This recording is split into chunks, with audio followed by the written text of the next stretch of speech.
Welcome back 10th class. Welcome to ऐसे coaching. Second term का syllabus start कर रहे हैं आज से ही। ठीक है, अब फर्स्ट टर्म एग्ज़ाम हमारे हो ही गए हैं तो सेकेंड टर्म भी स्टार्ट करना ज़रूरी है, क्योंकि बीच में बहुत सारे ऐसे इंपॉर्टेंट क्वेश्चंस और सैम्पल पेपर हमें सॉल्व करने होंगे। इसीलिए हम सिलेबस सेकेंड टर्म का भी स्टार्ट कर रहे हैं जल्दी ही, क्योंकि रुकने से फ़ायदा नहीं है और हमारे पास बोर्ड की एग्ज़ाम की तैयारी ज़्यादा करनी है। तो इसमें क्वेश्चन देखिए पहला क्वेश्चन इस एक्सरसाइज का 12.1 नई वाली जो बुक आ रही है अब एनसीईआरटी की, उसमें 12.1 है और जो पुराने बुक्स हैं उसमें 13.1 है। ठीक है चैप्टर, तो कंफ्यूज ना होना। उसके बाद हम इसमें क्वेश्चन नंबर 1 करते हैं। पहला प्रश्न पढ़ो अपनी बुक में 12.1 या पुराने बुक है तो 13.1। दो घनों जिसमें प्रत्येक का आयतन 64 सेंटीमीटर क्यूब, दो क्यूब्स हैं इसमें, उसमें दोनों का आयतन है 64 सेंटीमीटर क्यूब है। इनके फलकों को, इनके साइड्स को अगर मिला दिया जाए तो ठोस बनाया जाता है, जिससे प्राप्त घनाभ का पृष्ठ क्षेत्रफल। ठीक है, तो देखिए दो घन हैं इस तरीके से, क्यूब्स होते हैं ये वाले।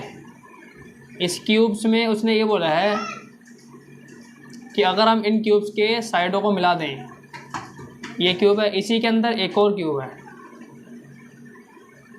इस तरीके से मान लीजिए, कैसे भी मान लो, है ना। तो इसमें क्या बोला गया उसने, इसके अगर फलकों को हम मिला देते हैं तो ये घनाभ बन गया। इस घनाभ में, जबकि इसकी सारी साइडें हमें पता नहीं है कुछ भी क्या है, तो हम क्या काम करेंगे, लिखेंगे घन का आयतन, घन का आयतन। आयतन मतलब होता है कि इसके अंदर कैपेसिटी कितनी है। अगर मान लो गिलास है तो गिलास में कितना पानी रख सकते हैं, वो उसकी कैपेसिटी होती है, आयतन होता है उसका, है ना, धारिता। तो आयतन इसका दिया हुआ है हमें 64 सेंटीमीटर क्यूब।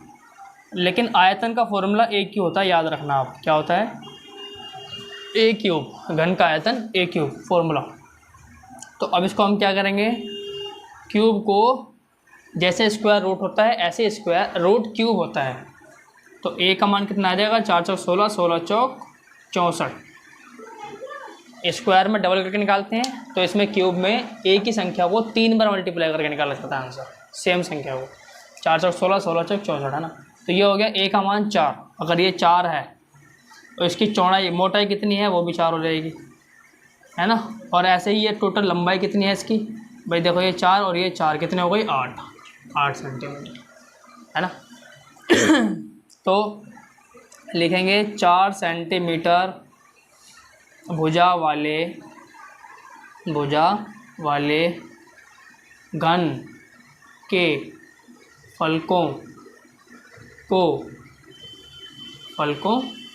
को मिलाने पर प्राप्त घनाभ, क्या, घनाभ की विमाएँ मतलब उसकी भुजाएं क्या हो जाएंगी, 4 सेंटीमीटर, 4 सेंटीमीटर और 8 सेंटीमीटर।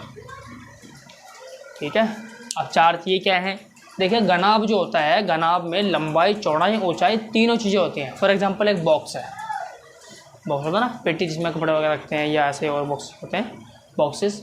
तो उसमें क्या है, आपको लेंथ में मिलती है देखने के लिए, है ना, लंबाई मिलती है, चौड़ाई मिलती है और मोटाई भी मिलती है, देखते हैं मोटा कितना है, तो LBH। ठीक है, 3 चीज़ें होती हैं इसमें। तो घनाभ का क्षेत्रफल निकालना है हमें, क्या निकालना है अब, घनाभ का पृष्ठीय क्षेत्रफल, घनाभ का पृष्ठीय क्षेत्रफल। ठीक है, उसके लिए फॉर्मूला क्या है, 2 ब्रैकेट में LB + BH + HL। ये फॉर्मूला मैंने आपको पहले भी लिखवाया था बेसिक क्वेश्चंस में।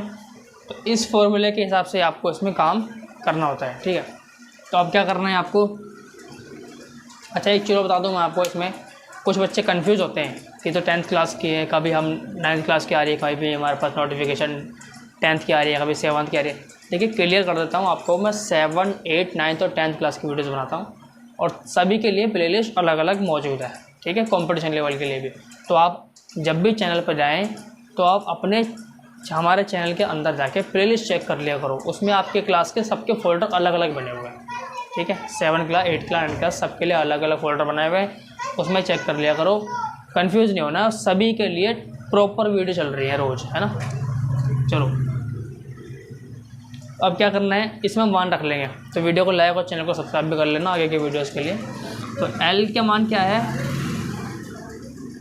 L की जगह पे हम रखेंगे 4 मान लो, और B की जगह पर भी 4, B की जगह 4 और H की जगह पे हाइट कितनी है, L B H बोला ना मैंने, ये L ये B और ये H, लंबाई छोड़ा है ऊंचाई। H की जगह पे 8 और लंबाई कितनी है 4।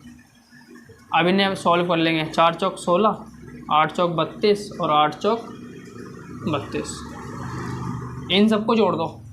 32 और 32 कितने हुए, जोड़ना कैसे होता है देखो, ऐसे जोड़ना है 32 32 16, 6 4 10, मतलब 6 और 4 कितने हो गए, 10 का 0 हासिल 1, 3 3 6 7 और 1 8, 80 हो गए। कितने हो गए 80, और 8 दूनी 16, 160 सेंटीमीटर स्क्वायर। ये हो गया घनाभ का क्षेत्रफल।